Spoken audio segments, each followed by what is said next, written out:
សួស្តីទាំងអស់គ្នាថ្ងៃនេះដែរយើងបន្តពីវគ្គមុន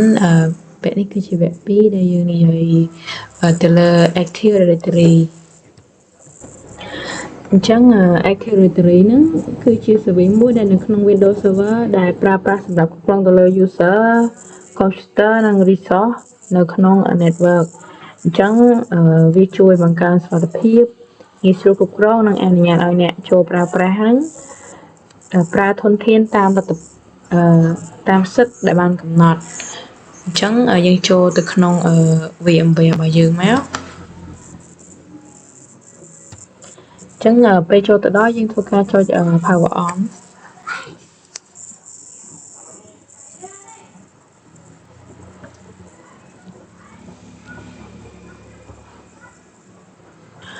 អញ្ចឹងដើម្បីធ្វើការ login ចូលបានយើងធ្វើការចុច control alt insert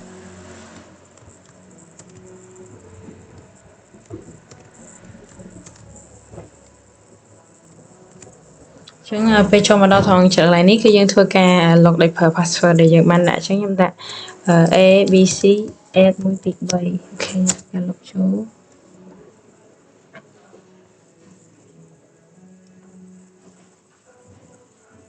អញ្ចឹងយើងធ្វើការចូលទៅកន្លែង add role and feature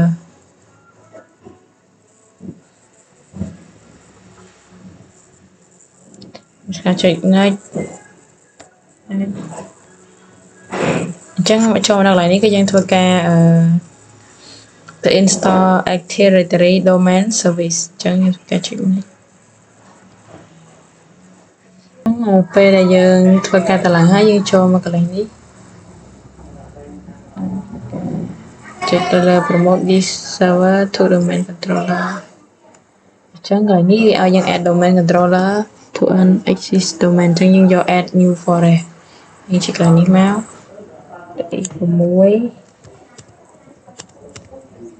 6.local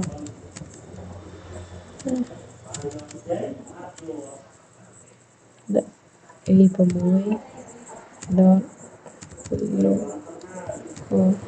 ចឹងធ្វើការចុច next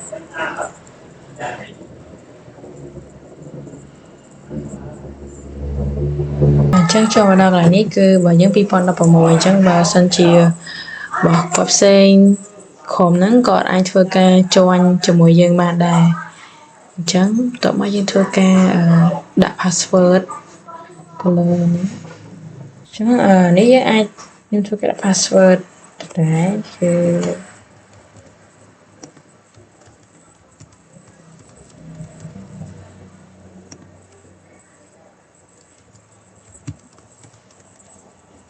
អូខេធ្វើការចុច next អញ្ចឹងកន្លែងនេះយើងអាច create ក៏បានអញ្ចឹងយើងឲ្យយើងគួរតែ create ចាស់ទៅចុច next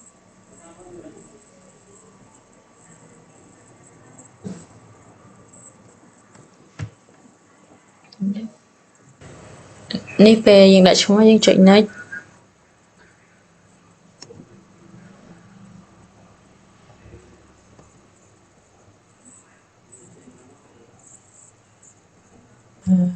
ហើយកន្លែងនេះជាកន្លែង location ដែលដាក់នៅ Active Directory របស់យើងអញ្ចឹងបន្ទាប់មកយើងធ្វើការចុច next ទៀត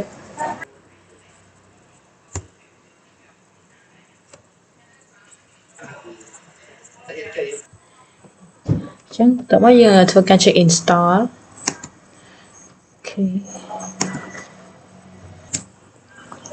ចឹងកន្លែងនេះពេលយើង install ហើយគឺតម្រូវឲ្យយើងធ្វើ restart machine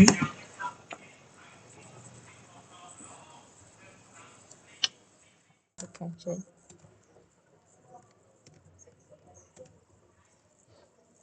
ចឹងពេលចូលមកដល់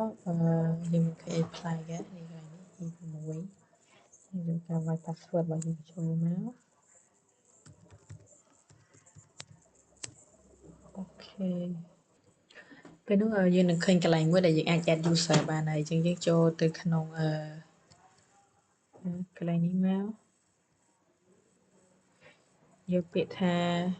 Windows Administrative Tool ចុចកន្លែងនេះមកហើយ Active Directory User and Computer នេះគឺ local ដែលយើងបានបង្កើតមិញ